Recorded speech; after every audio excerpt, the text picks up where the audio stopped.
Seguimos vivos, de pie y con la solvencia de podernos llamar el noticiero de los jalapanecos. 11 años de incomodar a las autoridades corruptas, criminales y delincuentes que, a pesar de las intimidaciones, no han podido con este medio de comunicación. Con la primera tormenta, los bomberos voluntarios ya fueron alertados por inundaciones, así lo dijo el portavoz de la institución, Benfer Arana.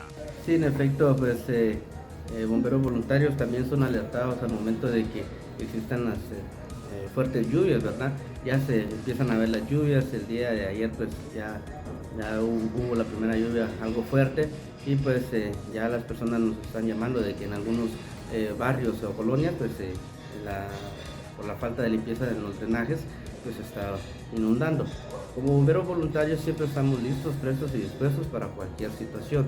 Lamentablemente al momento de inundaciones pues no podemos hacer mucho, ya que nuestras bombas solo expulsan agua, no tenemos la capacidad para poder ahí sí que absorber esa agua y irla a desaguar en otro lado, ¿verdad? Pero como bomberos voluntarios podemos ayudar a desalojar a estas personas, podemos ayudar a buscarles un lugar seguro para que puedan pasar la noche y el otro día pues ya empezar nuevamente lo que es la rutina diaria y ver qué se hace al momento para que las lluvias pues, ya no afecten la vivienda. Sabemos que en algunas colonias, como que es el barrio El Porvenir, existe un lugar donde se inunda bastante, también en la calzada Justo Rufino Barrios y en la colonia Lindavista, que son los tres puntos donde nos han informado muchas inundaciones al momento de las fuertes lluvias. Esperamos de que no se den inundaciones.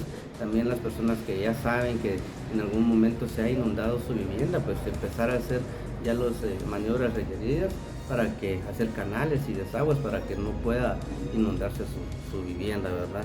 Esperamos como bomberos voluntarios siempre servirle y cualquier situación nos pueden llamar y nosotros buscamos qué podemos hacer tras las inundaciones en una vivienda.